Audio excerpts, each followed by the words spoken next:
kita rindu sosok B.J. Habibie. B.J. Habibie adalah presiden ketiga yang diakui, tapi beliau dilengsarkan karena kejujurannya. Beliau dilengsarkan karena beliau berjuang untuk bagaimana tidak ada korupsi.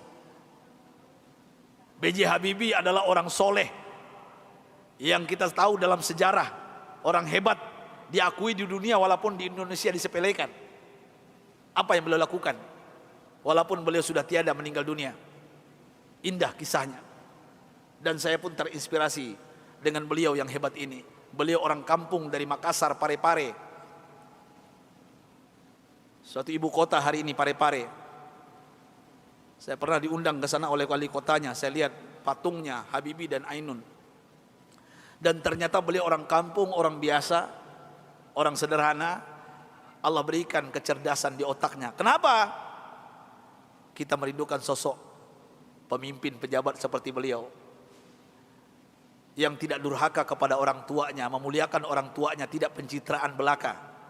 Dan hebatnya lagi ketika beliau ke ITB meloncat kuliahnya. Dan hebatnya lagi ketika beliau melanjutkan studinya ke Jerman. Disinilah saya pribadi mendapatkan inspirasi.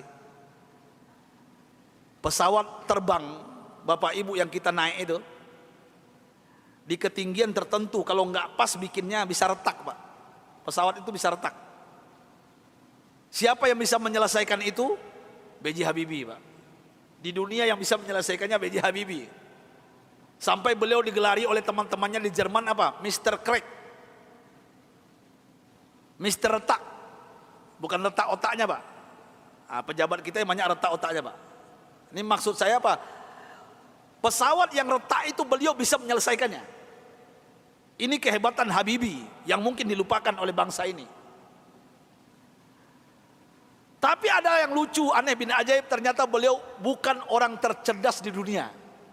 Sampai beliau di Jerman, apa yang terjadi? Beliau tidak pernah ranking 1, ranking 2. Beliau ranking 3. Sampai beliau cemburu kepada 2 orang yang ranking 1, ranking 2, dan ini orang Yahudi, Pak. Orang kafir, laki dan perempuan. Saking herannya beliau, padahal beliau apa yang beliau isi itu benar semuanya. Tapi saking penasarannya, bertanya kepada Yahudi 2 ini. Apa kata beliau? Aku mau tanya kepada kalian berdua, apa rahasianya sampai kalian hebat di dunia, ranking 1, ranking 2? Saya kenapa tetap ranking 3? Apa jawaban Yahudi 2 ini, laki dan perempuan ini? Oh, Rudi. Beliau dipanggil Rudi, bukan Habibie. Ya, Baharudin Yusuf Habibie. Rudi, this is our secret. Ini rahasia kami, nggak mungkin kami kasih tahu. Besok beliau tanya lagi, apa rahasianya? Besok tanya lagi. Berhari-hari beliau bertanya.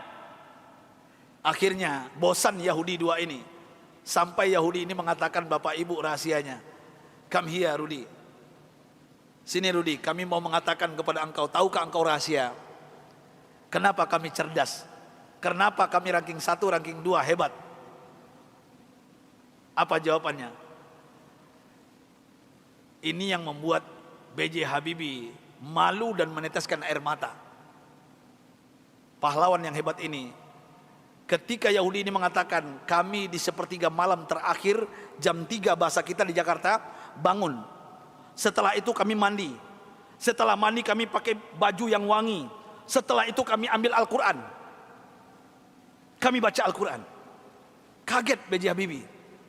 You read Al-Quran? Yes. Kalian kan kafir Yahudi, kenapa baca Al-Quran?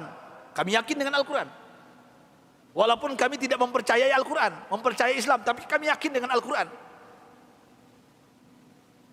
Heran B.J. Habibie, orang kafir Yahudi yang juara 1, juara 2 di Jerman ini, setiap jam 3 pagi mandi, pakai minyak wangi, baca Quran. Apa jawaban mereka? Kami baca Quran. Tahukah engkau Rudi, setelah kami baca Al-Quran, saraf kami ini rileks, otak kami cerdas, metabolisme tubuh kami dahsyat, imun. Nah ini bapak-bapak, ibu-ibu yang takut dengan corona, ini bukan saya yang ngomong, ini orang kafir yang ngomong ini. Ya. Imunitas kami naik tinggi. Kenapa? Al-Quran. Al-Quran kami baca. Sampai B.J. Habibie nggak yakin, nggak percaya.